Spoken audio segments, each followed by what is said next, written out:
എന്റെ പേരും കൂടി ഒന്ന് ഉൾപ്പെടുത്തുവോ? അങ്ങനെ എല്ലാവരുടെ പേര് ഉൾപ്പെടുത്താൻ പറ്റില്ല. ഒന്നുകിൽ ശിക്ഷ തീരാതാവണം, അല്ലെങ്കിൽ നല്ല നടപ്പ്. അങ്ങനെയുള്ളവരെ പരിഗണിക്കാൻ പറ്റും. എന്നാ എന്നെ നല്ല നടപ്പിന്റെ പേരിലെങ്കിൽ പരിഗണിക്കും സാറേ. ഓഹോ, നീ ഒന്ന് നടന്നേ. നടക്കട്ടെ. ആ, ഓ മനോഹരമായ നടപ്പ്. എന്തു പറ്റി? പോയി പണിയെടുക്കടാ. സാറേ, ബാലന്റെ പേര് ഉൾപ്പെടുത്തിയോ സാറേ? അവന്റെ പേരും പരിഗണിക്കുന്നുണ്ട്. നമോവാകം.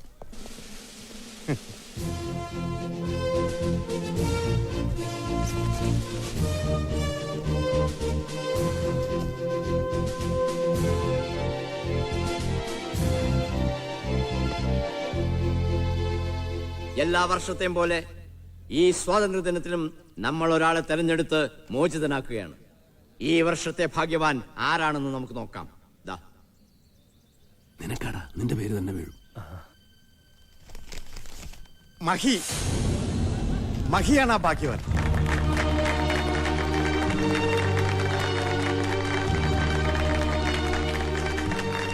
എവിടെ ശശി? ജയിലിന് ഭക്ഷണത്തിന് ഇത്ര കാലം.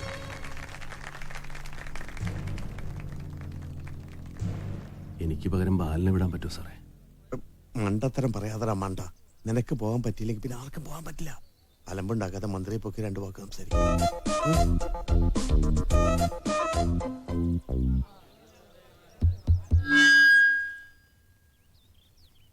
ലേഡീസ് ആൻഡ് ജെന്റിൽമാൻ, സ്വന്തം ആരോഗ്യം പോലും കണക്കിലെടുക്കാതെ ഇന്നിവിടെ എത്തിച്ചേർന്ന ബഹുമാനപ്പെട്ട ആഭ്യന്തര മന്ത്രിക്ക് എന്റെ ഹൃദയംഗമമായ ബാഷ്പാഞ്ജലികൾ അർപ്പിച്ചുകൊള്ളുന്നു. ജയിൽ അദ്ദേഹത്തിന് അന്യമല്ല. ഇന്നല്ലെങ്കിൽ നാളെ അദ്ദേഹം ഇവിടെ വരേണ്ട ആളാണ്. ജയിലിന്റെ വികസനങ്ങളെ കുറിച്ച് ചർച്ച ചെയ്യുവാനും കുറ്റവാളികളുമായി ഒരു തത്സമയ സംപ്രേഷണം നടത്തുവാനും അദ്ദേഹം ആശുപത്രിയിലായിരുന്നു. സ്വന്തം അസുഖത്തെ പോലും തൃണവൽഗണിച്ചുകൊണ്ട് ഇന്നീ സുദിനത്തിൽ ഇവിടെ എത്തിച്ചേർന്ന അദ്ദേഹം എത്രയും പെട്ടെന്ന് യശശരീരായി തീരട്ടെ എന്ന് ഞാൻ പ്രാർത്ഥിക്കുന്നു. പുറത്തിറങ്ങുന്നവരുടെ കൂട്ടത്തിൽ എന്റെ പേരുകൂടെ ഉൾപ്പെടുത്തിയ നമ്മുടെ പിതാമഹനായ സൂപ്രണ്ട് സാറിനും എന്റെ ഹൃദയം നിറഞ്ഞ ആദരാഞ്ജലി.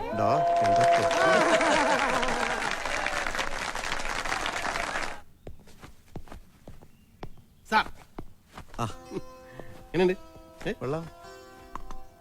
ഇതാ എന്റെ വക ഒരു സമ്മാനം. എനിക്ക് ഗിഫ്റ്റ് കിട്ടിയതാ. വാച്ചാ? ആ, ഇതിന് സൂചി ഒന്നുമില്ലേ? തുറന്ന് നോക്ക്.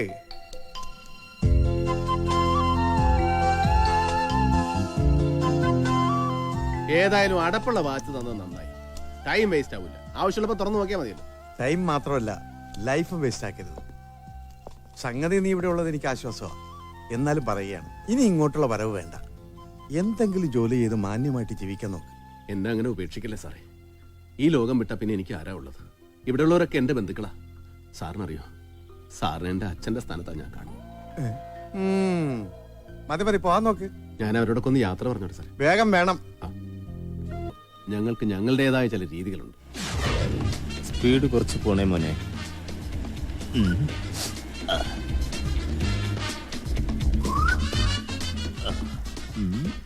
ബ്രേക്ക് ഒന്ന് അപ്ലൈ ചെയ്തേക്കു. നിർത്താൻ. പറഞ്ഞതുപോലെ റൈറ്റ് സൈഡിലെ ബാക്ക് ഡോർ ഒപ്പിക്കാൻ നല്ലതുപോലെ കഷ്ടപ്പെട്ട്. പിന്നെ ഒരു സ്റ്റിയറിംഗ് കൊടുക്കാനുണ്ട്. നല്ല മൈലേജാ. ആവശ്യക്കാരുണ്ടെങ്കിൽ പറയണം കേട്ടോ. 9 അല്ല, ഇത് എപ്പ ഇറങ്ങി? ഇത്തവണ സ്വാതന്ത്ര്യ ദിനത്തിന് നറുക്ക് എനിക്കാ വേണം. അല്ല, നിനക്കെന്താ പരിപാടി? എനിക്ക് സ്പെയർ പാർട്സിന്റെ പരിപാടിയാ. ആവശ്യക്കാരെ ചോദിക്കും, ഞാൻ ഏതെങ്കിലും വണ്ടിന്ന് അഴിച്ചു കൊടുക്കും. ഒരു സൽക്കർമ്മം മാത്രമേ ഉള്ളൂ. വാ, ചോദിക്കാം. തകരത്ത് ചവിട്ടരുത്, വിറ്റ് കാശാക്കുള്ളതാ. നിന്റെ കയ്യിൽ ഒരു ഇടിവെട്ട് കേസ് വന്ന് വീണിട്ടുള്ളത് കേട്ടു. 8 ലക്ഷത്തിന്റെ കൊലക്കേസാ. കേസേറ്റ് പിടികൊടുക്കണം. സദ്ദാം ഹുസൈൻ ആവൂ? എടാ, കഴുത്തെ കയറി വീഴുവന്നു. ഏയ്, തെളിവെടുപ്പും റിമാൻഡും കേസും ഒക്കെ ആയിട്ട് കൂടിയ 2 കൊല്ലം. അതിനുള്ളിൽ ആളെ റിലീസാക്കി തരാന്ന വക്കീല് പറഞ്ഞത്. കൊള്ളാവുന്ന പാർട്ടിയാണോ? പിന്നെ ബടാ പാർട്ടിയല്ലേ, വക്കീലിന്റെ സ്വന്തം കേസാ. എങ്കിൽ ആ സ്പോട്ട് വരെ ഒന്ന് പോയാലോ? പിന്നെന്താ, പോകാം.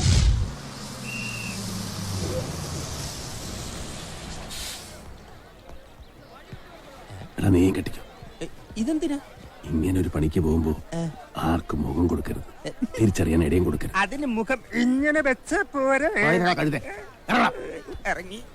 അതെ, എന്തിനാ ഇങ്ങനെ കെട്ടിയിരിക്കുന്ന ആരെങ്കിലും ചോദിച്ചാൽ എന്ത് പറയണം? പോസ്റ്റ്മോർട്ടം കഴിഞ്ഞിട്ട് പോണെന്ന് പറഞ്ഞാൽ മതി. അതിന് മൂക്കി പഞ്ഞു വെച്ചാ പോരെ? മൂക്കി പഞ്ഞു വെക്കണം. വേണ്ട. പോലെ പോലെ ഒരാളൂടി ഉണ്ട്.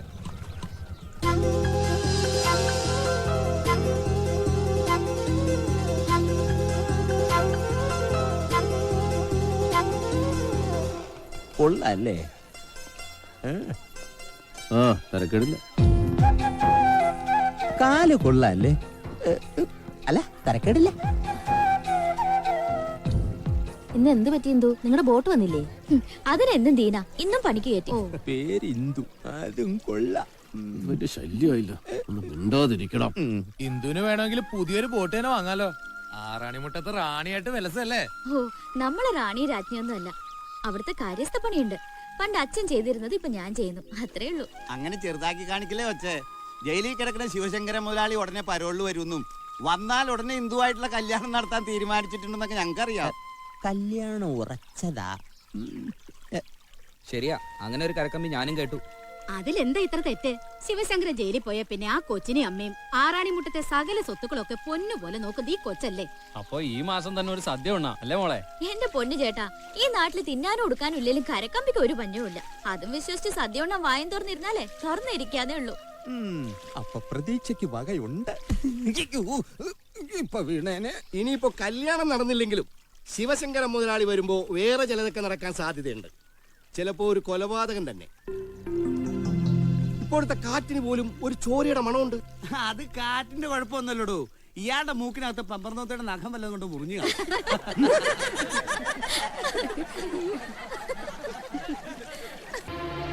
ഇവിടെ കുറച്ച് ദിവസം നിൽക്കാനാണ് തീരുമാനം. എന്ത് പണ്ടാരം ചെയ്തിട്ടാലും വിടില്ല, കാശ് കിട്ടിയാൽ മതിയാവും. ഓപ്പറേഷന് കാശ് എത്തിച്ചില്ലെങ്കിൽ ആ ചെറുക്കൻ കാഞ്ഞു പോവും. എന്തോ കരിഞ്ഞ മണം വരുന്നുണ്ടല്ലോ. ടാറിങ്ങി നടക്കിയിരിക്കും. ചിക്കനാ. ഇതൊക്കെ കരിഞ്ഞ് നാശമായല്ലോ. ഈ കുന്ത്രാണ്ട ഒന്നും ഉണ്ടാക്കണ്ടെന്ന് ഞാൻ അപ്പഴേ പറഞ്ഞതല്ലേ. ഒരു കടായി ചിക്കൻ. ഇതിപ്പോ കടായി ചിക്കൻ അല്ല, കേടായ ചിക്കനാ. നീ ഏതാടാ? ഞാനാരും ആയിക്കോട്ടെ, ചിക്കൻ കടായിലിടുന്നതിന് മുമ്പ് കടായി വഴക്കിയോ? ആട്ടുനെയ്യ് ഉരുക്കി കടായി വഴക്കണം, എന്നിട്ട് എണ്ണ നിറച്ച് കുടിപ്പിച്ച് വെക്കണം. ഇങ്ങോട്ട് മാറിക്കേ, അറിയാൻ പാടില്ലെങ്കിൽ ഞാൻ ഉണ്ടാക്കി തരാം. പേടിക്കണ്ട, ഞങ്ങൾ വക്കീൽ സാറിന്റെ പരിചയക്കാരാ. ഈ മഹിയെ അതെ, ആ കേടായ ചിക്കൻ എനിക്ക് തന്നേക്ക്, ഞാൻ റിപ്പയർ ചെയ്ത് കഴിച്ചോളാം. ഇവന്മാരിത് എവിടെ പോയി?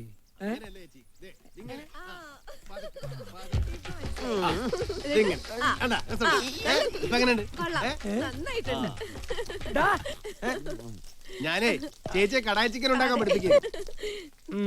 വീട്ടിൽ എത്ര വേലക്കാരുണ്ടെങ്കിലും സ്വന്തം ഭാര്യമാരുടെ കൈവച്ചുണ്ടാക്കുന്നതിന്റെ രുചി ഒന്ന് വേറെ തന്നെയാ.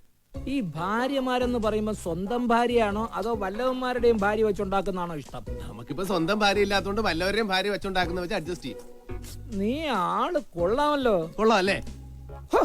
എന്റെ ഭാര്യ ഇവിടെ ഇല്ലാത്തത് ഭാഗ്യായി. അവളെ ഇതൊന്നും പഠിപ്പിക്കണ്ട കേട്ടോ, അവൾക്ക് ഇതൊന്നും ഇഷ്ടല്ല. ഓ, ആര് പറഞ്ഞു? എനിക്ക് നല്ലപോലെ ഇഷ്ടപ്പെട്ടു. എന്നെ പഠിപ്പിച്ച മഹി നാത്തൂന്റെ അടുത്തേക്ക് പോയത്. മഹി ഓ, ഊണ് കഴിച്ചിട്ട് പോവാളൂ കേട്ടോ. അത്രേ ഉള്ളൂ ചേച്ചി. ആ. എന്താ